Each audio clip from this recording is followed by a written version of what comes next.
सावली ही अशात हसते, ठाव ठिकाण माझा पुसते, मीच मला मग शोधत बसते.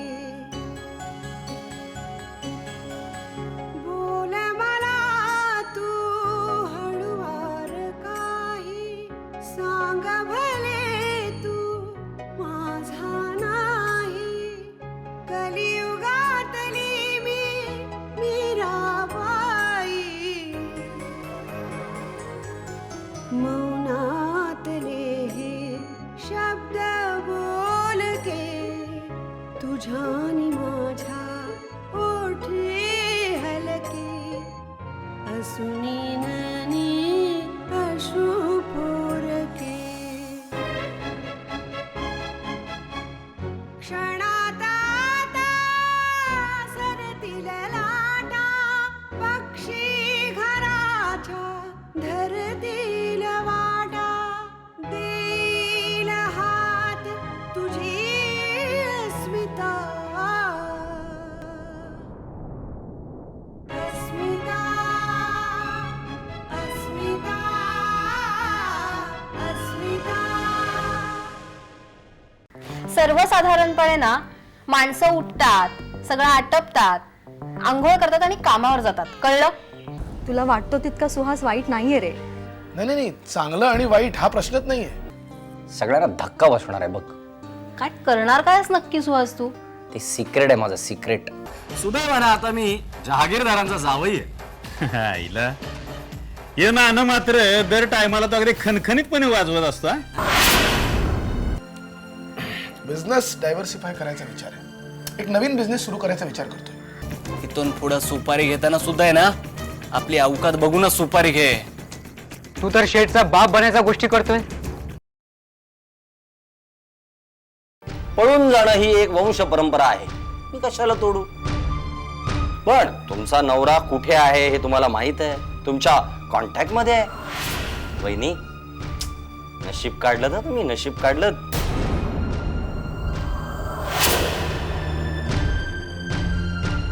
थँक्स. माझ्याविषयी आता जी कळकळ तुम्ही व्यक्त केलीत ना, त्याबद्दल मनपूर्वक आभार.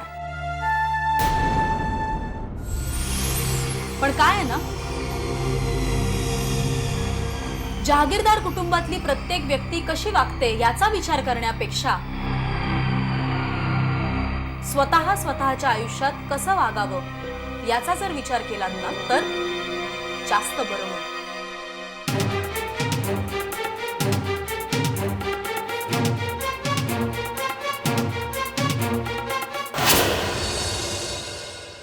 सख्या रे घायाळ मी हरिणी.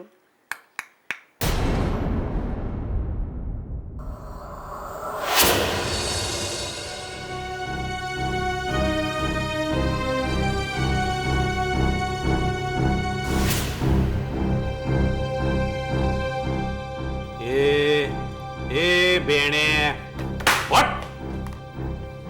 कोणाला विचारून बसलास रे? सॉरी साहेब, मला वाटलं. तुला काय वाटलं? तुझ्या शेटचा फार्म हाऊस आहे. सॉरी साहेब, गलती झाली. हा, बस आता.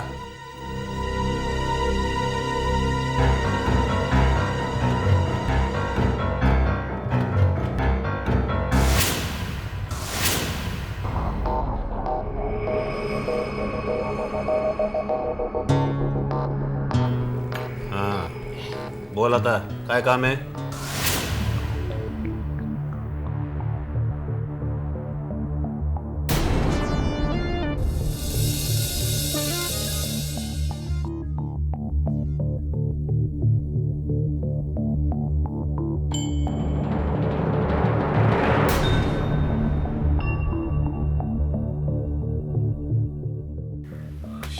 शपथ तुला ओळखलंच नाही मी.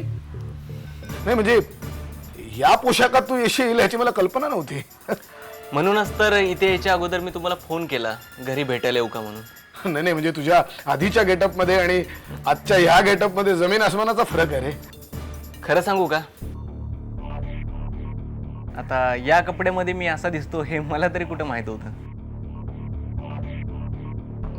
बरं ठीक आहे, काय घेणार, चहा की कॉफी? नाही नाही काही नको. खरं तर या अशा चांगल्या घरात वावरायची मला सवय नाही. हो नाही पण हे तुझ्या शेट सारखंच घर आहे ना. म्हणजे तिथे तर आरामात वावरत असतोस, फिरत असतोस. अहो अभिषेक, हे तुमचं घर आहे घर, ते संग्राम शेठचं थोडीच घर आहे. या घराची आणि त्यांच्या घराची अशी तुम्ही बरोबरी करू नका. इथं कशाला आलाय? बस तुम्हाला सलाम करायला आलो होतो. हो, तिकडं आज जाऊन तुझे कोठडे बघून घे एकदा. तुझा शेट पण राहायला येणार आहे तिथं. तू कधी येतो? आपण नाही येणार साहेब. अरे तुझ्या संग्राम शेठचा तू चमचा आहेस, तुला यावंच लागेल. साहेब मी तुमचा चमचा व्हायला तयार आहे. एक नंबरचा खबऱ्या. फुकट? फुकट कशाला साहेब, पैसे भेटेल ना. का तुझा संग्राम शेठ देत नाही वाटतं तुला पैसा?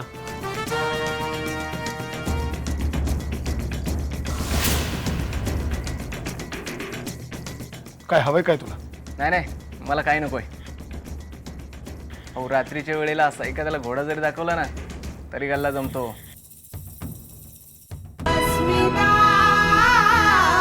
अस्मिता नाही नाही मला काही नकोय. अहो रात्रीच्या वेळेला असा एखाद्याला घोडा जरी दाखवला ना तरी गल्ला जमतो. हे बघ इथे कशाला आलायस ते सांग, म्हणजे उगाच कोणी असं येत नाही. त्या संग्राम शेठ बरोबर आपलं भांडण झालंय. साला शेठ बोलत होते जागतिक मंदी आली आहे म्हणून काम कमी आहे. अच्छा, म्हणजे तुझ्या शेटकडे कडकी आली म्हणून तू माझ्याकडे आलास होय रे? नाही साहेब, शेठ एकदम डेंजर आदमी आहे, एकदम चटकी आदमी. त्यांचं सटकलं ना की कानाखाली दोन आवाज काढतात. आता दोन खाल्ल्या की कान बंद. तसे पैसे चांगले भेटतात पण अहो त्या शेठसाठी मी कितीतरी चांगली वाईट कामं केली. सच बोले तर तुमच्या फॅमिलीला सुद्धा मी खूप त्रास दिलाय. तू इथं कशासाठी आलायस? कोणी पाठवलंय तुला? माझा माझा गेम वगैरे करायचा तर? काय वार्ता करता शेठ? अहो आमच्या शेठला डायरेक्ट मर्दासारखा नडणारा तुम्ही एकमेव माणूस, आणि तुमच्यासारख्या माणसाचा आपण कशाला गेम करेल? बेणे, तुला लगेच आत घेऊ का रे? हा, संग्राम शेठचा खबऱ्या म्हणून आमच्या पोलीस स्टेशनला येतोच होय? नागडाकडून बर्फावर झोपवीन, बरोबर पोपटासारखा बोलायला लागशील. मग मस्करी वाटली काय तुला? अहो रात्रीच्या अंधारामध्ये तोंडावर असा काळा कपडा बांधून लोकांचे मर्डर करणारे आपण लोक. हे बघ मी काय तुझ्या शेट सारखा भाई नाहीये. तुझा शेट मला नडला म्हणून म्हणून माझी सटकली. तसा मी फार सीधा साधा माणूस आहे.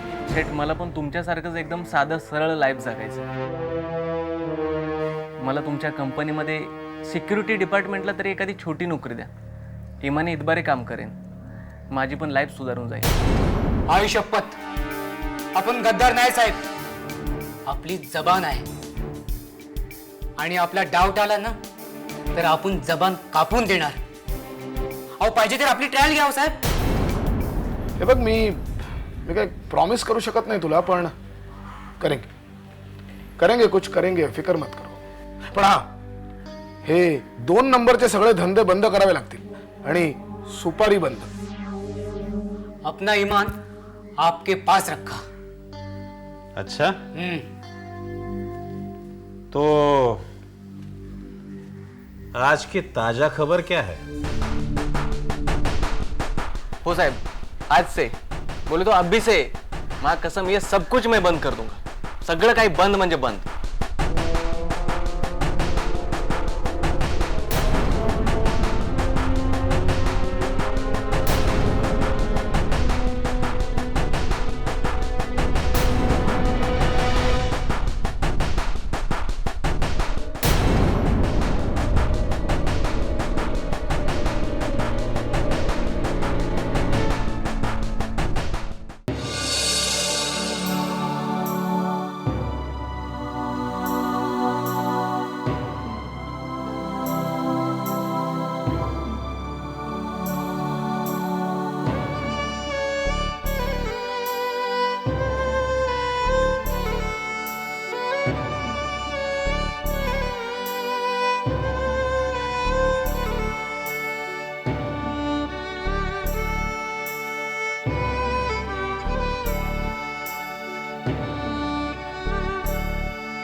काय अरुताई, एकट्याच का बसला होता? असंच, असं एकटं बसून निवांत छान वाटत होतं. काही प्रॉब्लेम नाही ना? हे ग, सुहासची वाट बघत होतात? सुहासची कसली वाट बघायची? त्याची वेळ झाली की तो येईल घरी. नशीबवान आहात तुम्ही. यात कसलं आहे नशीब? तुमचे बंधुराज आदित्य जहागीरदार कित्येक महिने वाट बघतेच आहे त्याची. दर 15 दिवसांनी मला वेगळी तारीख कळते. पुढच्या आठवड्यात येतो? नाही, मला अजून फक्त 15 दिवस लागतील. Teju please understand. बघते, वाट बघतेय मी त्याची, पण त्याचा काही पत्ताच नाहीये. रोज इतका वेळ फोनवर बोलत असतात ते, तासन तास अगदी. पत्ता नाही काय म्हणतेस ग? अरुताई, प्रत्यक्ष भेटणं वेगळं आणि फोनवर बोलणं वेगळं. माझ्यासारखी वाट बघितलीस तू? अस्मिता अस्मिता अरुताई, प्रत्यक्ष भेटणं वेगळं आणि फोनवर बोलणं वेगळं. माझ्यासारखी वाट बघितलीस तू?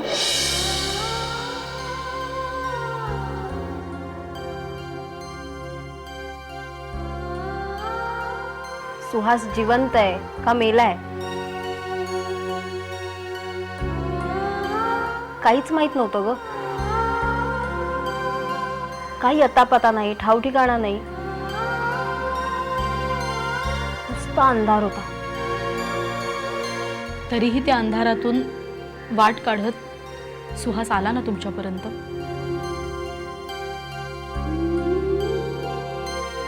तुमची इतक्या वर्षाची तपश्चर्या फळाला आली. मी मगाशी म्हणूनच तुम्हाला नशीबवान म्हटलं. तेजू, खरंच सुखी आहेस तू. माझ्या नशिबाशी तुलना नको करूस. मी जे भोगलंय ते तुला कधीही भोगायला लागू नये अशीच देवाकडे प्रार्थना करते मी. आणि रोज तुम्ही टच मध्ये असता की? उपयोग काय टच मध्ये असण्याचा? रोज मी कधी घरी येणार आहे आणि मला एवढा उशीर का होतोय ही फक्त मी कारण ऐकत राहायची. अरुताई, मी तर हल्ली आर्ग्यू पण करत नाही. मला कंटाळा आला ह्या सगळ्याचा. कारण ऐकते आणि शांतपणे फोन कट करते. अगं तो प्रोजेक्टसाठी गेलाय ना, म्हणूनच येत नाहीये परत.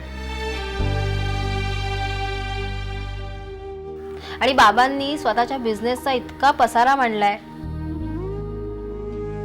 इतका व्याप वाढवलाय, त्यासाठी पैसा नको का? त्याच्याच खटपटीत गेलाय ना तो. मग या सगळ्या पसाऱ्यात माझं आणि माझ्या बाळाचं स्थान आहे?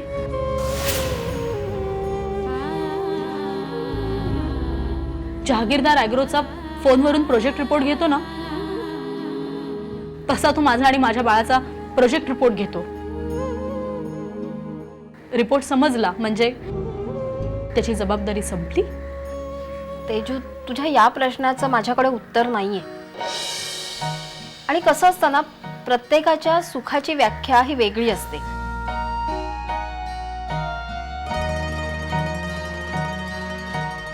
आता माझंच बघ ना, सुहास काय करतो, दिवसभर कुठे असतो, काम करतो की नाही, विचारतच नाही मी हल्ली त्याला. तो घरातून बाहेर पडतो आणि सुखरूप घरी परत येतो, ह्यातच सुख मानते. अरुताई, रोज संध्याकाळी माझ्या नवऱ्याने घरी आल्यानंतर 4 शब्द बोलावेत माझ्याशी.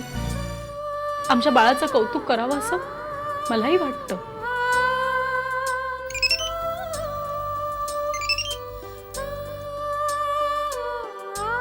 बोल आदित्य.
बसू म्हणजे नाही म्हणालात तरी मी बसणारच आहे म्हणा. मला अंदाज होताच की या वेळेला तुम्ही इथे एकटे असणार म्हणून तुम्हाला भेटायला आलो होतो. माझ्याकडे काही गुप्त काम वगैरे काढलंय? फक्त काम कसलं, अभिजित रावांचं लग्न तुम्ही काढल्याचं कळलं म्हणून काही मुलींचे फोटो घेऊन आलो होतो. आजकाल काय वधूवर सूचक मंडळात काम करताय? काम वहिनी, काम हा शब्द माझ्यासाठी वर्ज्य आहे एकदम. आपल्या माणसाला जमेल तेवढी मदत मी करण्याचा प्रयत्न करतो. बघा बघा, मस्त आहेत मुली, म्हणजे चांगल्या शिकलेल्या आहेत, खानदानी आहेत. तुम्हाला जी पसंत पडेल ती सांगा, मागे कॉन्टॅक्ट नंबर आहे, लगेच फोन करू आणि भेटायला जाऊ. तुम्ही फारच मनावर घेतलेलं दिसतंय. कसं आहे वहिनी, तुमचा हेतूच एवढा चांगला आहे. घरातल्यांना अजिबात कदर नाही, सगळे विरोधात आहेत, पण मी म्हटलं अजिबात नाही, मदत करणार म्हणजे करणार, घरातल्यांनी विरोध केला तरी. पण अरुताईला माहितीये का हे? सगळं माहितीये. मी तिच्यापासून काही लपवतच नाही. आता तिचा विरोध आहे, हरकत नाही. थँक्स. नशीब माझंच. चला, माझी बाजू समजून घेणारं कुणीतरी आहे या घरात. पण काय आहे ना की मी ऑलरेडी अभिसाठी मुलगी पसंत केली. काय सांगताय? काय कोण आहे, म्हणजे काय करतोय, काय कुठल्या गावची आहे, किती शिकलेली आहे? कसं आहे वहिनी, मी यासाठी विचारतोय की एक मित्र आहे माझा जो ज्योतिषी आहे, आपण त्याला ती पत्रिका दाखवू. आधी अभिला तर ती पसंत पडू दे.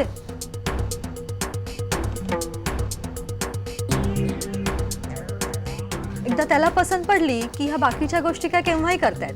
करेक्ट आहे. अभिजित रावांच्या लग्नात चांगली 30-35 हजाराची पैठणी मागून घ्या, सोडू नका त्यांना. ते म्हणतात की चेअरमॅन तुला कर म्हणून. म्हणजे काय, आल्या गेल्या लोकांना दाखवता येईल, बघा बघा बघा माझ्या नवऱ्याच्या लग्नातली पैठणी.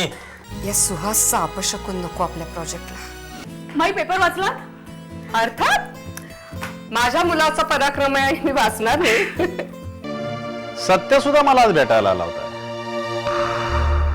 जळता जळता एक ज्योती अंधाराला सांगत होती, होती सच्ची माझी प्रीती.